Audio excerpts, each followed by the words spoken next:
오늘 본문은 때에 대해서 다루고 있습니다. 한마디로 때를 알아서 때에 합당하게 살라, 때에 합당하게 처신하라는 것입니다. 잘 때에는 자야 되고, 일어날 때는 일어나야 되고, 외칠 때는 외치고, 침묵할 때는 침묵해야 되고, 모든 것이 타이밍입니다. 때를 모르면 승리하며 제대로 지혜롭게 살 수 없습니다. 11절은 때에 대해서 이렇게 말씀합니다. 또한 너희가 이 시기를 알거니와 자다가 깰 때가 벌써 되었으니 이는 이제 우리의 구원이 처음 믿을 때보다 가까웠음이라.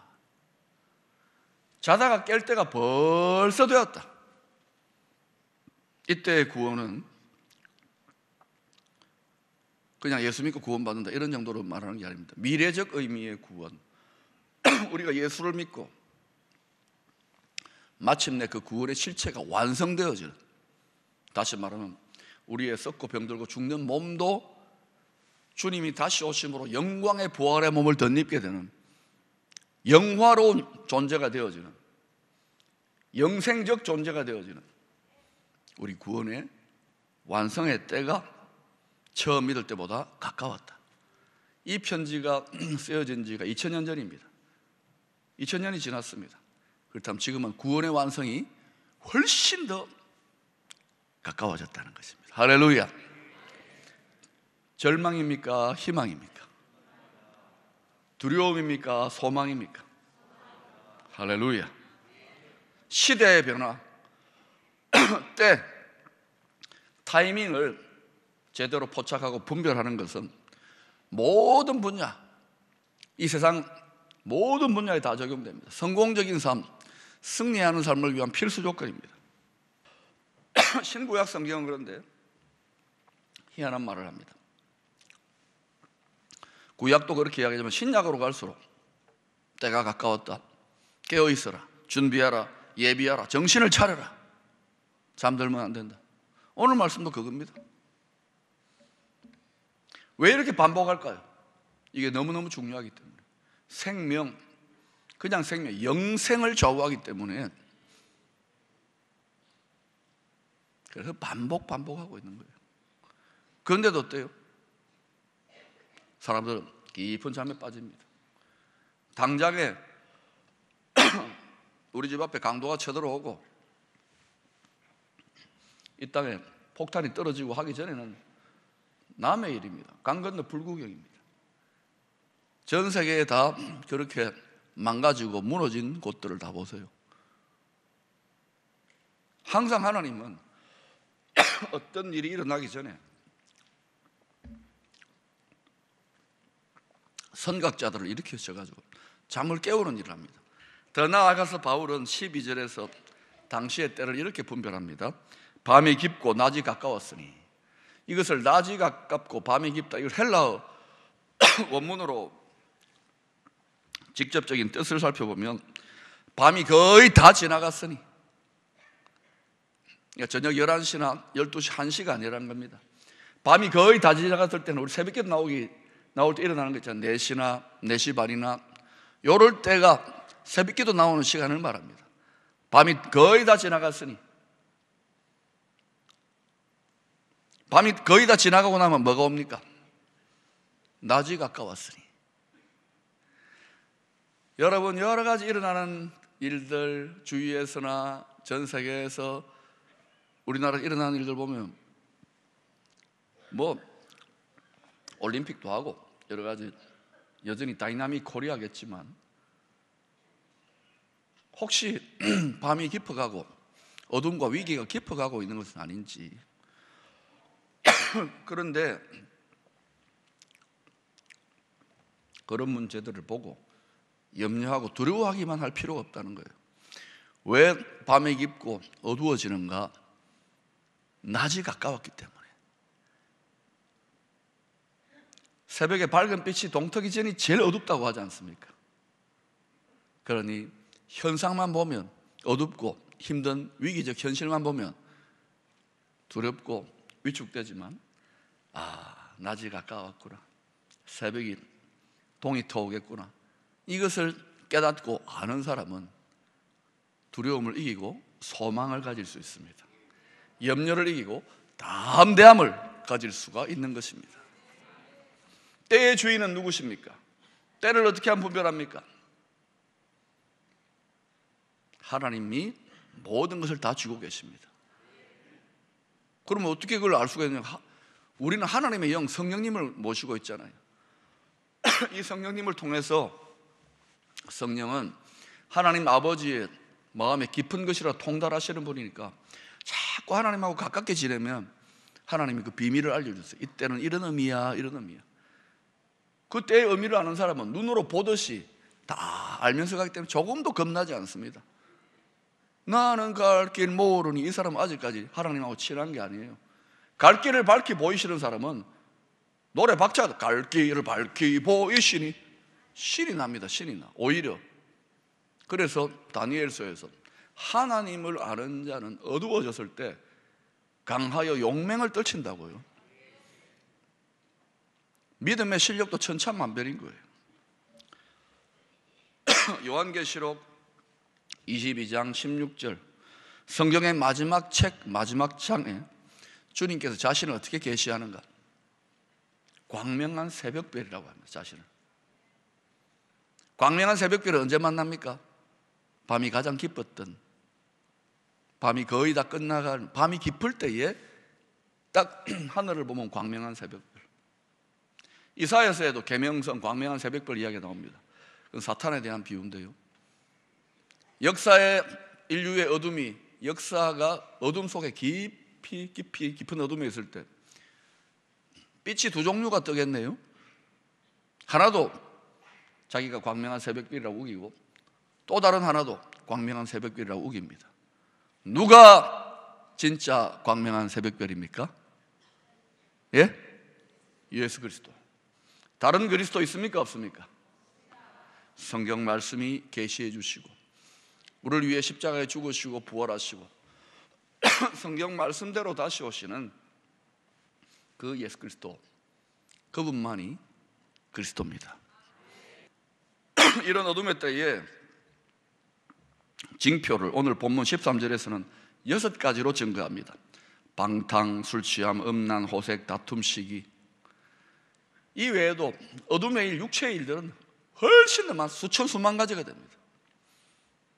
사람이 어렵다고요? 사람이 깨끗하다고요? 사람이 고상하다고요? 공부를 많이 하고 지위가 높아지고 돈이 많고 권세가 있고 똑똑해지면 힘이 있으니까 더 못된 짓을 많이 할 수 있을 것 같은데, 창세기 6장에서 홍수 심판이 있기 전에 사람들이 극도로 타락해가는 모습들을 언급하는데, 이때 대표 선수들이 누구냐? 성적인 타락과 방탕입니다. 창세기 9장 18절 이하에 보면 무시무시한 홍수 심판에서 구원을 받은 노아가 농사를 지으면서 삽니다. 살아남았어요. 감사하죠. 이 노아가 농사 짓다가 포도나무를 심었는데 포도가 열렸어요. 포도도 먹다가 또 이렇게 먹고 남은 거 있는데 그게 쉬어가지고 썩다가 썩는 걸 넣으면 발효가 돼가지고 뭐 이렇게 주스 같이 됐는데 그걸 마시니까 이 포도 준 거예요. 알딸딸하니 안 그래도 좀 두려운 마음도 기분이 좋은 거예요. 그러니까 어때요? 노아가 자꾸 술을 즐깁니다. 알딸딸. 처음에는 뭐 농사 짓다가 피곤하니까 한번 마셨겠죠. 나중에 어느 정도까지 마셨느냐? 술이 떡이 되어가지고 자기 하체, 자기 생식기를 드러내놓고 속된 말로 뻗어버릴 정도로 그렇게 술 마셨는데, 노아의 세 아들 중에 함이 아버지 방에 들어갔다. 아버지 그 모습을 보고 아버지의 하체, 생식기를 보게 된 거예요.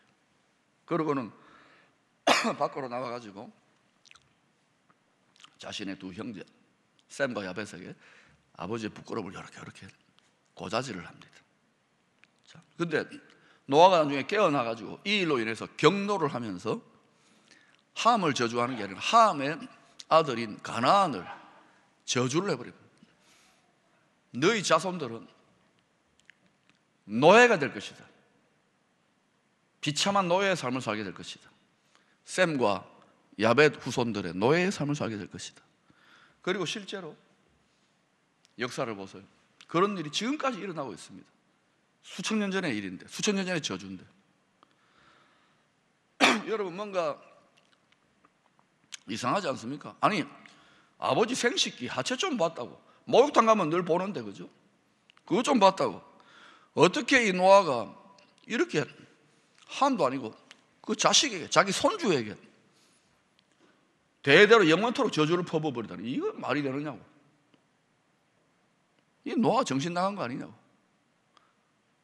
이 모든 저주의 근본 원인은 노아입니다, 사실은. 왜? 노아가 방주를 지을 때는 긴장하고 고난도 담당하고 그랬지만 사명을 잃어버리고 긴장이 풀리니까 어때요? 술 마시고 하체를 드러내 수치로 모르고 드러내는 쪽에서 삽니다. 원래 역사란 게 그래요. 다윗도 전쟁을 치르면 하나님 기쁘시게 왕국을 세웠을 때는 좀 축복받고 왕노로 좀 하고 힘이 실리니까 왜 또 그 목욕하는 여자를 쓸데없이 쳐다보는지.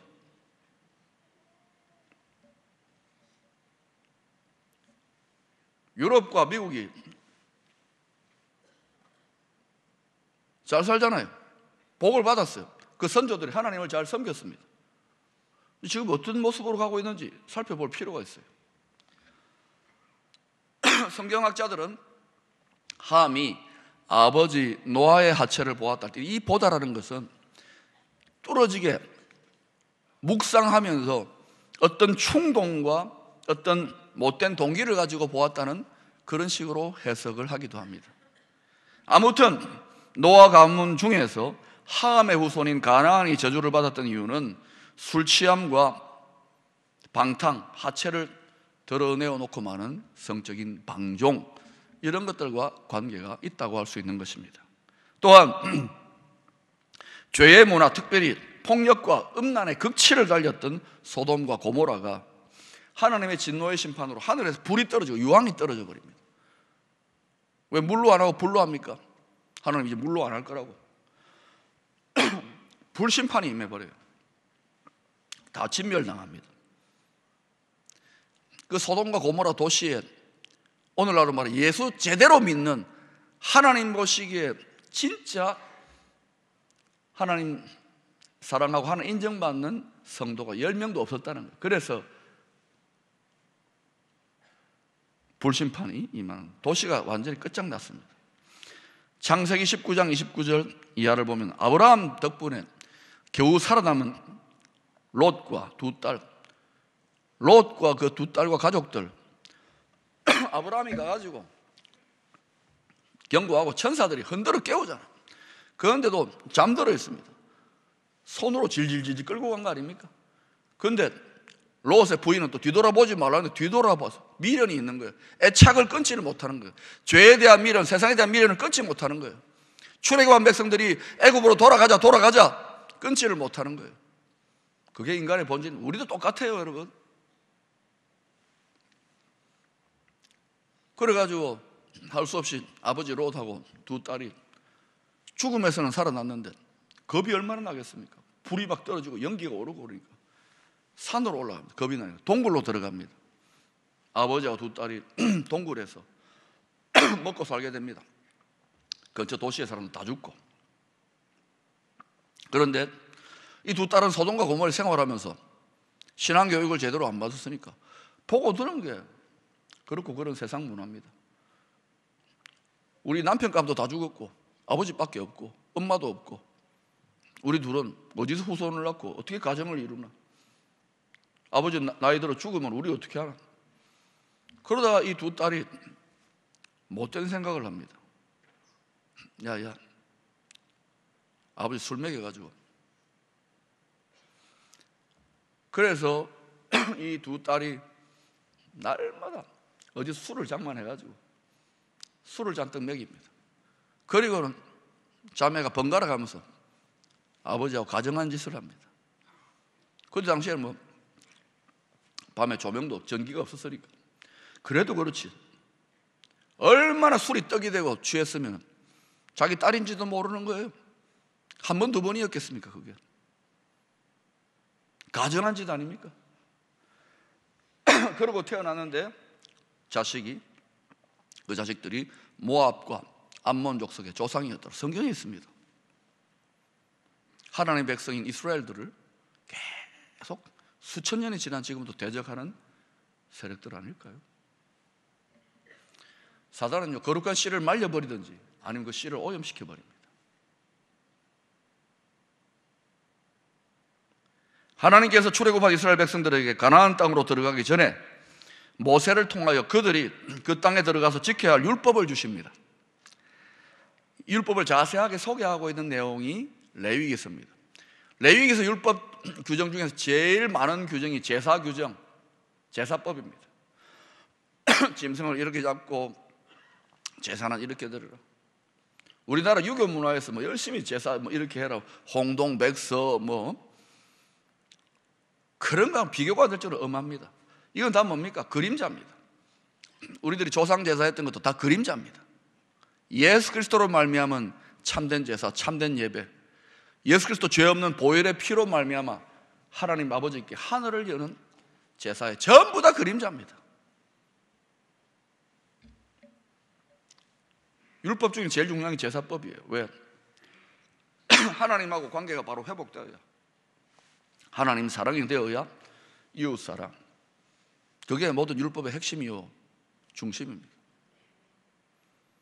하나님이 율법을 만들어 놓은, 법을 만들어 놓은 것, 선악과를 만들어 놓은 것은 우리가 자유하고 더 행복하고 더 지혜롭게 못 살도록 만든 게 아닙니다. 사랑 때문에 요 테두리 안에, 요 자유의 테두리 안에 머물러라. 엄청난 자유를 준 거 아니냐. 이거대로 하면은 너희들 막 엄청나게 복받게 잘 살게 해줄게, 영원토록. 그러나 이거 어기면 안 돼. 죽어. 반드시 죽는다. 선악과를 먹으면. 레드라인을 넘지 마라. 경계선을 넘지 마라. 하나님이 정해놓았어요. 특별히 여러 가지 생활 규칙에 대해서 이야기를 하는데 그 모든 것들도 결국은 이웃사랑입니다. 하나님 사랑, 이웃사랑. 그런데 레위기 18장에 소위 성생활과 결혼생활에 대한 법적인 지침을 주십니다. 그런데 그 내용이 아주 상세하고 구체적입니다. 부부관계만이 아니라 아버지, 엄마, 자녀, 할아버지, 할머니, 손자, 손녀, 일가 친척들에게까지 이 성생활의 지침을 구체적으로 제시하고 있습니다. 더 나아가서 레위기 18장 23절에는 짐승과 교합하지 말라고, 그것은 가정한 일이라고 경고하고 있습니다. 어린아이들 가끔씩 뉴스에 나오잖아요. 그런 짐승만도 못한 놈이 있기도 하지만 어떻게 짐승까지? 여러분, 하나님은요 다 내다보시는 거예요. 죄인된 인간이 안전장치가 풀어지면 가나안 족속들뿐만 아니라 하나님을 경배하는 이스라엘 족속들도 안전장치가 풀어지고 레드라인을 넘어버리고 선악과를 따먹어버리면 마귀같이 된다. 짐승만도 못한 놈이 된다. 극악을 저지른다. 그게 자기가 망하는 그 짓을 한다. 이걸 보셨기 때문에 그 적어놓은 거예요. 우리가 볼 때는 역겨운 것을 성경에 적어놓은 것 같지만 인간은 죄인입니다, 여러분.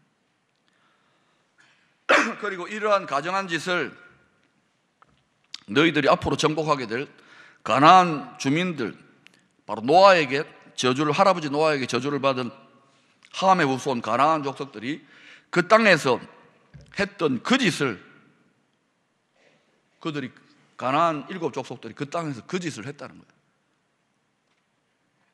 한두 명이 한 게 아니라 상상을 초월하게. 그래서 하나님이 하늘 백성들 들어가서 진멸해버리라. 진멸. 사람 죽이는 걸 말하는 게 아니라 죄를 진멸하라는 거예요. 그 짓을 함으로 땅을 더럽히고 땅이 그들을 토하여 내치고 있다. 땅이, 여러분, 사람이 타락했는데 땅이 저주를 받고, 사람이 여러분 걸어다니는 땅입니다. 흙으로 만들었잖아요. 살아있는 흙입니다. 믿습니까? 영혼이 딱 죽으니까 흙이 저주를 받아버렸어요. 몸이 죽는 거예요. 아프고. 땅도 저주를 받는 거예요. 우리가 회개하면 땅이 살아납니다. 믿습니까? 여러분, 영혼을 거슬러 싸우는 육체의 정욕을 제어하랍니다. 육체의 정욕은 하나님의 뜻을 따라 사는 것을 싸웁니다. 저항한다고요. 이것을 극복하지 못하고 어떻게 온전한 하나님의 사랑에 들어가고 하나님의 뜻을 이룹니까? 온전한 기도가 되겠습니까? 또 이런 말이 있습니다. 야고보서 4장 1절 3절에 너희 중에 싸우는 정욕으로부터 다툼이 나온다고. 왜 이렇게 서로 싸우고 다툽니까? 종교인들도 감투, 정치인들도 모든 문제가 다 치고받고 싸웁니다.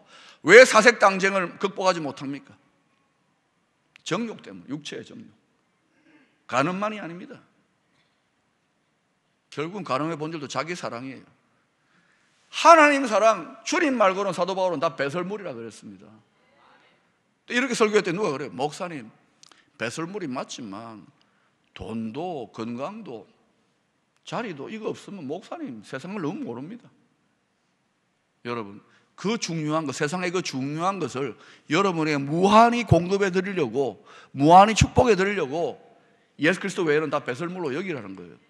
최영 장군께서 하신 말씀 모릅니까? 황금을 보기를 돌같이 하라. 황금을 보기를 똥같이 해야 됩니다. 귀하죠, 귀하죠. 세상 명예와 것을. 그러나 예수 그리스도하고 비교해보면 아무것도 아니에요. 그게 귀하다고 막 따라가는 사람은 아직 예수 그리스도를 제대로 모릅니다. 그 안에 엄청난 비밀과 충만과 모든 행복과 만족이 다 있는데, 지혜가 다 있는데 어렵지 않다고요. 그 주님을 생명 다해 사랑하면. 기도해도 왜 응답 안 받습니까? 잘 생각해 보세요. 내 소원, 내 성취가 아니라니까요. 다 그런 기도 다 버리세요. 마귀가 다 이상하게 세뇌를 시켜놓았어요. 이제는 한국교회는 열방을 축복해야 되는 시대가 되었기 때문에 30년 전, 50년 전에는 선배들이 그렇게 기도해도 응답하셨지만 이제 응답 안 합니다. 그렇게 기도하면 주의 나라와 주의 뜻을 구하고 하나님 사랑하는 그 상태로만 연합되어 들어가면 무엇이든지 기도하면 다 응답받습니다. 그래서 새벽에 나오라니까요. 왜 안 나오는지 아십니까? 기도해도 소용이 없기 때문에 안 나오는 거예요. 하나님의 말씀은 진리입니다. 여러분, 인류의 역사를 살펴보세요. 교회 역사를 살펴보세요. 그 나라의 백성의 마음이 깊이 잠들어 있을 때, 나라가 패망할 때는 깊이 잠들어 있을 때입니다. 어두울 때입니다.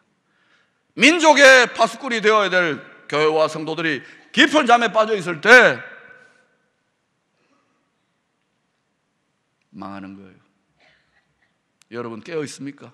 각성하고 있습니까? 밝은 빛 가운데에 하나님의 영광과 승리 가운데 날마다 이기며 전진하고 있습니까? 아니면 세상 사람들처럼 우왕좌왕 우왕좌왕.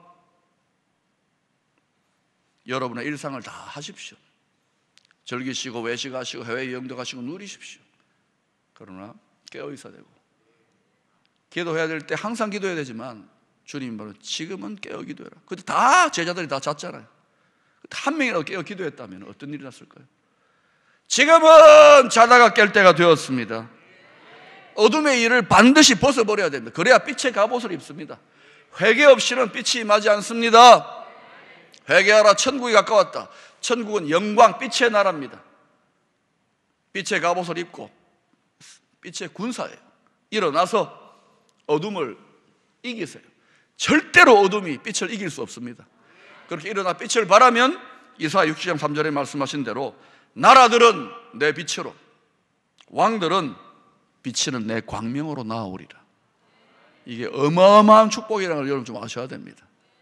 우리가 속해 있는 이 지역, 여기만이라도 여러분이 깨어서 1000명이 넘는 성도들이 새벽마다 부르짖으면 어떤 일이 날까요? 자다가 깰 때가 되었으니